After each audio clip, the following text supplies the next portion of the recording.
अच्छा, एक आखिरी सवाल मैं करूँगा कि सैलोज के अलावा दिल्ली में कई बड़े आर्टिस्ट जो थे उस ज़माने में, जब आप स्टूडेंट थे या अगली पीरियड में, जैसे दिनकर कौशिक थे या के एस कुलकर्णी थे, भवेश सान्याल थे, इनमें से कौन आपको ऐसा लगता है कि जिसको आप जिससे इंटरेक्ट कर पाए, या काफ़ी आपने बताया कि त्रिवेणी में आप इन लोगों के स्टूडियो में भी जाते थे, तो उस समय जब ये 50s का मतलब माहौल में ये लोग आर्टिस्ट, जब बहुत से लोग तो लाहौर से आए थे और कुछ लोग बंगाल के थे, तो आपको उनकी कोई जो यादें हैं जरा उसके बारे में बताइए। भाई सही बात करूं तो मैं फिर एक बार ये याद दिला दूं, मैं बीच में भूल भी गया था कि सरोज मुखर्जी ने मेरे को एक बार कहा था कि देखो मैं तुम्हें बताता हूँ पेंटिंग, अपने यहाँ से निकाला और ये रंग डाला, फिर दूसरा हाथ से ये करके ये दिखा। इस तरह का जोश के साथ हमने कोई और देखा नहीं। लेकिन यह है कि जब हम राम कुमार के वहाँ गए थे, जो शेख के साथ ही गया था,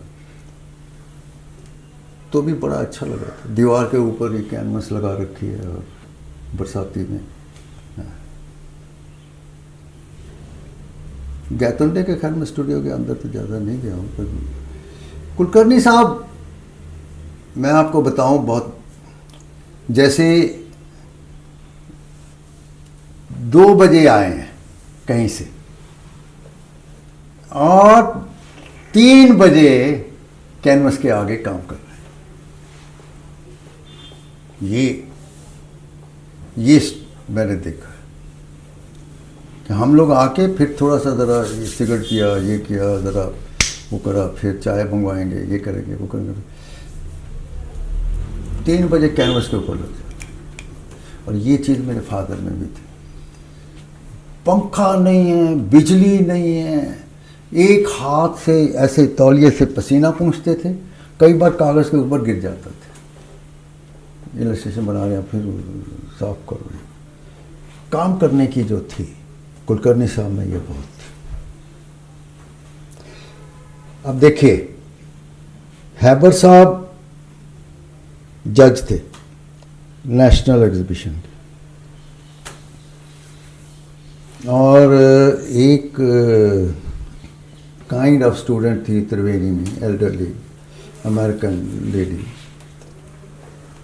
उसने कभी पेंटिंग इनकी खरीदी थी, तो उसने पेंटिंग में कुछ थोड़ी टचिंग वगैरह चाहिए थी, तो उसके साथ ये वो यहाँ ले आए। कुलकर्णी साहब को तो जानते ही थे, तो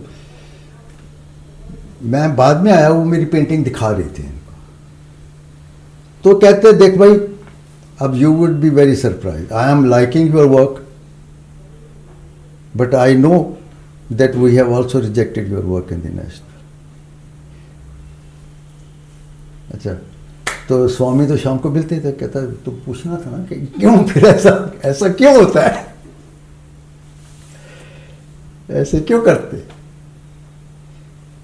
ये आर्टिस्ट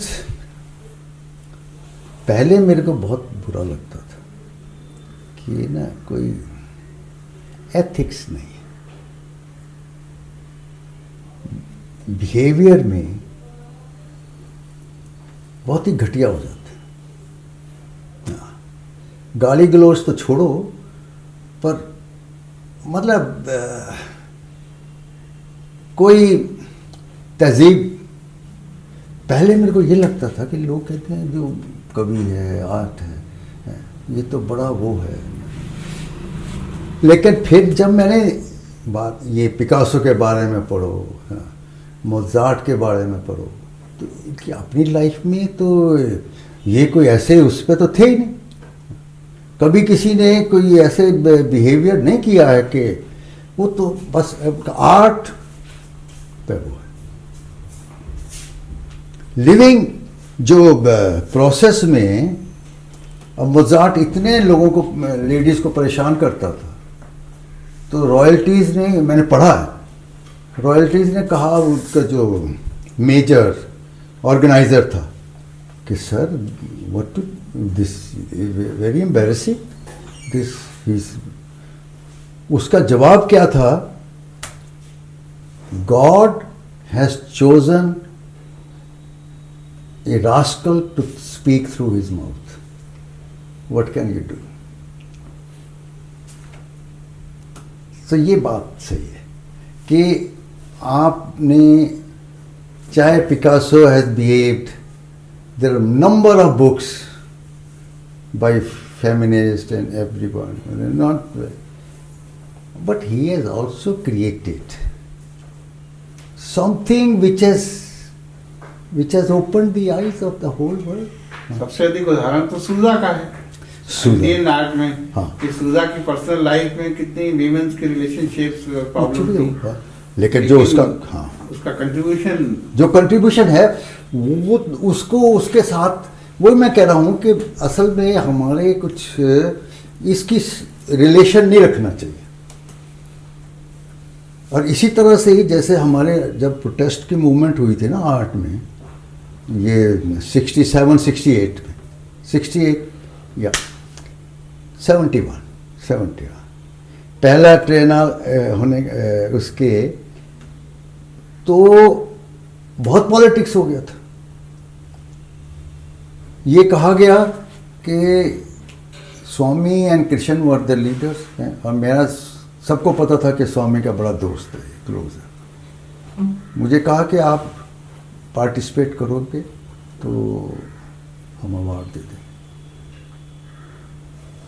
क्या उस वक्त हम, मतलब ऐसे ही अच्छी खासी आमदन होती थी, वैसे ही होती थी, लेकिन ऐसा पॉलिटिक्स होता था। तो ज़्यादातर आर्टिस्ट अगर मान लीजिए आवारगी उनके अंदर इनबिल्ट होती है, लेकिन खुद आपकी लाइफ तो डिसिप्लिन रही है भाई।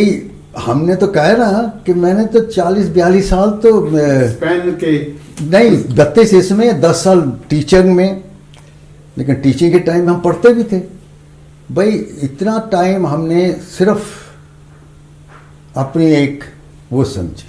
अमेरिकन सेंटर में एक बार मुझे जॉब के लिए ऑफर हुआ कि आप हिंदी के संपादक बन जाइए, तो मैंने देखा कि ये तो सोने का पिंजरा है, पैसा तो आज मिलेगा लेकिन लाइफ सुबह से लेकर शाम तक बंद हो जाएगी। 5:30 तक रहती है।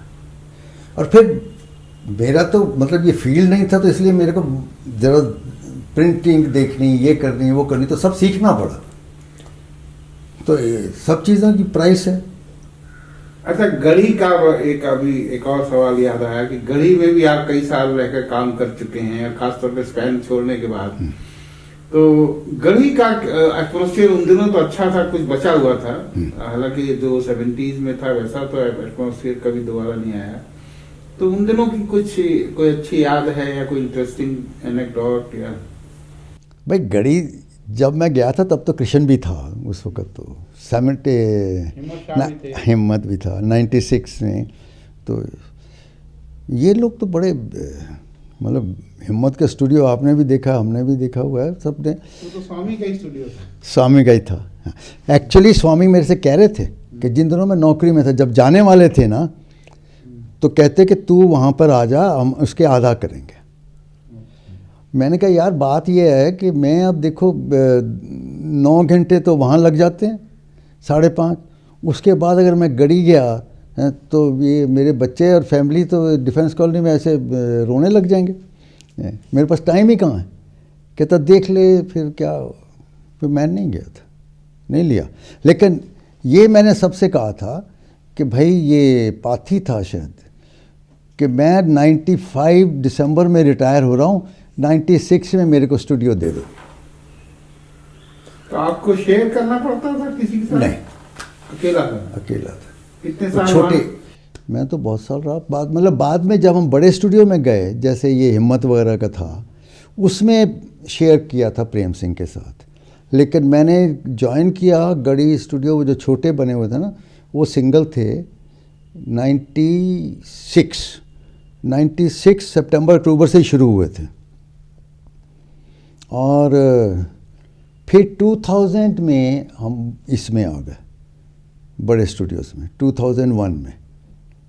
और आखिर तक, जब तक गढ़ी के स्टूडियो सिस्टम बंद हो गया, फिर तो हाँ, अब तो बंद ही है। हाँ, वो तो हमने किस साल छोड़ा होगा?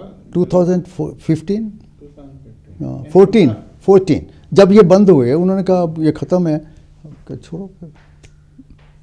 तो ये कम्युनिटी जो जगह पे काम करने की जो क्रिएटिविटी है, ये प्लस पॉइंट है या कई लोग एकांत में काम करना चाहते हैं? देखिए, मेरे ख्याल में ओवरऑल तो बहुत प्लस पॉइंट है। अगर आपके पास स्टूडियो, ठीक है। ये 3-4 लोगों का स्टूडियो के मैं हक में नहीं हूँ, तो आप अपना काम करें, कोई वो नहीं है। यार सामने इतनी बड़ी जगह है, सैर करके आओ, देखो, करो, स्केच करो, किसी पॉलिटिक्स में मत पड़ो। बाकी ये बात सही है कि यहाँ पर 150 आर्टिस्ट रहता हो तो ललित कला का आधा कंट्रोल तो वही करेंगे, सबकी वोट है। फिर ऐसे सिस्टम बदलते ही गए। पहले शुरू में 15 आर्टिस्ट होने थे, जिसमें ये अकबर भी था, स्वामी भी था, शेख भी था। शंकर चौधरी ने शायद ये शुरुआत हाँ। तो फिर इनकी आप वहाँ मेरे ख्याल में 1-2 मीटिंग में मामला ख़त्म हो गया था, झगड़े ही हो गए थे। शायद आपको याद होगा कि रामाचंद्रन कमिश्नर बन गए, उन्होंने कोई 5-6 लोगों के कहा ट्रेन हाल में सिर्फ यही होंगे, तो बाकी ने कहा ये क्या बात है, हो गया मामला। लेकिन ये सारा होते, ये इधर उधर के झगड़े सब बकबक होती रही, लेकिन फिर भी मैं कहूँगा कि वो सब आर्टिस्ट आर्ट करते ही रहे।